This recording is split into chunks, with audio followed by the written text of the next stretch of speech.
and she ran for the nearest safe room. But on the way there, she was assaulted by a highness monster, whose giant bolt tackled her from one of the hallways. It grabbed her body, legs, and arms. "No!" she cried out, but her shouts did nothing. It tossed her to the floor, clothes flying every which way. She never saw it coming, but just then, a warm, strangely arousing smell filled the air, and she felt hot. Steamy breath warmed her on her back. The smell permeated her entire body. She could feel warm herself getting wet. Oh my god, this... You know what? Fine. And she wanted to give it in her need for pleasure. She felt two small tentacles glide down her chest and got her hands down to her groin. She moaned. She couldn't help it, but she needed to pleasure herself.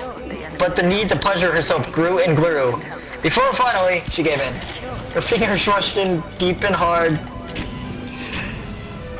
It was like, and she kept moving.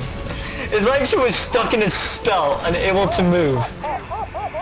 Oh my fuck. But then she started to clear her senses. "What am I doing?" she gasped. She tried to shout, to get away from the hypnotic smell. She failed, though, as at that moment a giant fleshy appendage began to brush her buttocks, gently stroking them. She cried out in pain as if it went in deeply, a soft pinch, and she felt something enter into her. She felt excited once again, gently stimulated by the appendage. She began to change. Her cries of pain turn into moans of joy. Her no turns into yes! She wrote it, feeling it rub skills and warm gels slap against her ass.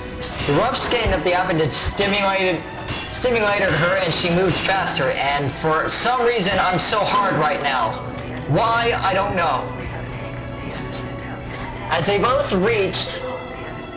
Oh wait.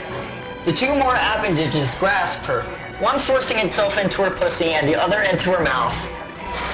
They moved in and out. Warm liquid filled her and felt her rational and slowly drift away. She knew the FCP was forcing itself upon her. She had often wondered what it would be like to ride it. That's a bad idea. And now she knew. Also a bad idea. She could feel herself reach into a climax. She felt a great knot extend deep within her.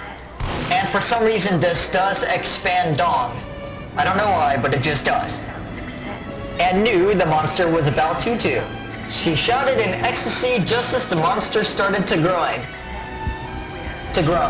As they both reached the climax together, the monster screamed out, "I am 682, and Iris is my mated life partner!" They both collapsed and panted. Iris felt 682's hot, steaming cum straight out of her ass and pussy. She swallowed the cum that had accumulated while she deep-throated the lizard. She looked over at 682. It was sleeping in an immobile position, breathing heavily. She thought to herself that about 682 talking about the whole being mated partners, and was about to feel depressed when she realized that she could have another experience like this yet again. She smirked and slid over to 682. She started to stroke one of its three limp appendages and felt it get harder in her hands. Her heart and breathing quickened, and she started to